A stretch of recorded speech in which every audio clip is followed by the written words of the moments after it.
ನಮಸ್ಕಾರ ಸ್ನೇಹಿತರೆ, ನೀವು ನೋಡ್ತಾ ಇದ್ದೀರಾ ಮಾಹಿತಿ ಕೇಂದ್ರ ಯೂಟ್ಯೂಬ್ ಚಾನೆಲ್. ಆಸ್ತಿಯ ಮಾಲೀಕತ್ವಕ್ಕೆ ಸಂಬಂಧಪಟ್ಟಂತೆ ಇದೀಗ ಕೋರ್ಟ್ ಮಹತ್ವದ ನಿರ್ಧಾರವನ್ನು ಕೈಗೊಂಡಿದೆ. ಆಸ್ತಿ ನೋಂದಣಿ ಮಾಡುವಾಗ ಕೇವಲ ನೋಂದಣಿ ಅಂದ್ರೆ ರಿಜಿಸ್ಟ್ರೇಷನ್ ಮಾಡಿಕೊಂಡ್ರೆ ಸಾಲದು, ಅದಕ್ಕಾಗಿ ಅಗತ್ಯ ದಾಖಲೆಗಳು ಮತ್ತೆ ಕಾನೂನುಬದ್ಧ ಸ್ವಾಧೀನವು ಅಷ್ಟೇ ಮುಖ್ಯ ಅಂತ ಹೇಳಿ ಇದೀಗ ಸುಪ್ರೀಂ ಕೋರ್ಟ್ ಮಹತ್ವದ ತೀರ್ಪನ್ನ ನೀಡಿದೆ. ಹಾಗಿದ್ರೆ ಏನು ಆ ನಿಯಮ, ಈ ಬಗ್ಗೆ ಸುಪ್ರೀಂ ಕೋರ್ಟ್ ಹೇಳಿದ್ದೇನು ಅಂತ ತಿಳಿಯಲು ವಿಡಿಯೋವನ್ನ ಕಂಪ್ಲೀಟ್ ಆಗಿ ನೋಡಿ.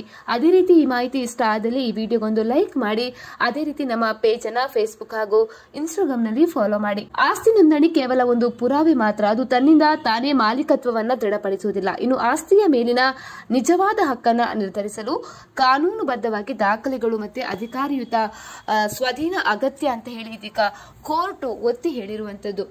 ಆಸ್ತಿಯ ಸ್ವಾಧೀನ ಕಾನೂನುಬದ್ಧವಲ್ಲದಿದ್ರೆ ನೋಂದಾಯಿತ ಪತ್ರವಿದ್ರೂ ಕೂಡ ಅದು ಮಾಲೀಕತ್ವವನ್ನ ಖಚಿತಪಡಿಸುವುದಿಲ್ಲ. ಹಾಗಾಗಿ ಆಸ್ತಿಯ ಹಕ್ಕು ತನ್ನದೇ ಅಂತ ಹೇಳಲಿಕ್ಕೆ ಕೆಲವೊಂದು ದಾಖಲೆಗಳು ಪ್ರಮುಖವಾಗಿ ಬೇಕು ಅಂತ ಹೇಳಿ ಇದೀಗ ಕೋರ್ಟ್ ತಿಳಿಸಿರುವಂತದ್ದು.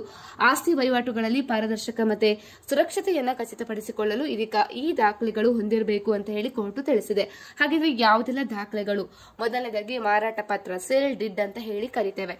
ಇದು ಆಸ್ತಿ ಮಾರಾಟ ಮತ್ತು ವರ್ಗಾವಣೆಯನ್ನು ದೃಢೀಕರಿಸುವಂತಹ ಕಾನೂನು ದಾಖಲೆಯಾಗಿದೆ. ಅದೇ ರೀತಿ ಮದರ್ ಡಿಡ್ ಅಂತ ಕರೀತಾರೆ. ಆಸ್ತಿಯ ಮಾಲೀಕತ್ವದ ಇತಿಹಾಸವನ್ನ ಪತ್ತೆ ಹಚ್ಚುವಂತಹ ದಾಖಲೆ ಕೂಡ ಇದಾಗಿರ್ತದೆ. ಈ ದಾಖಲೆ ಕೂಡ ಮುಖ್ಯವಾಗಿ ಬೇಕು ಅಂತ ಹೇಳಿ ಕೋರ್ಟ್ ತಿಳಿಸಿರುವಂತದ್ದು.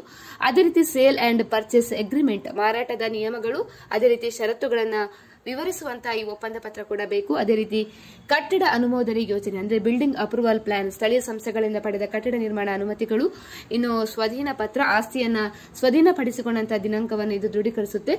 ಅದೇ ರೀತಿ ಖಾತಾ ಪ್ರಮಾಣ ಪತ್ರ ಮತ್ತು ಹಂಚಿಕೆ ಪತ್ರ ಅಂದ್ರೆ ಆಸ್ತಿ ಮಾಲೀಕರ ಹೆಸರನ್ನ ಪುರಸಭೆ ಅನುಮೋದಿತ ನೋಂದಾಯಿಸುವ ಪತ್ರಗಳು ಕೂಡ ಬೇಕು. ಇನ್ನು ಎನ್ಕಂಬರೆನ್ಸ್ ಸರ್ಟಿಫಿಕೇಟ್, ಆಸ್ತಿಯ ಮೇಲೆ ಯಾವುದೇ ಕಾನೂನು ವ್ಯಾಜ್ಯ ಅಥವಾ ಸಾಲಗಳಿಲ್ಲ ಅಂತ ಹೇಳಿದ್ದು ದೃಢೀಕರಿಸುತ್ತೆ.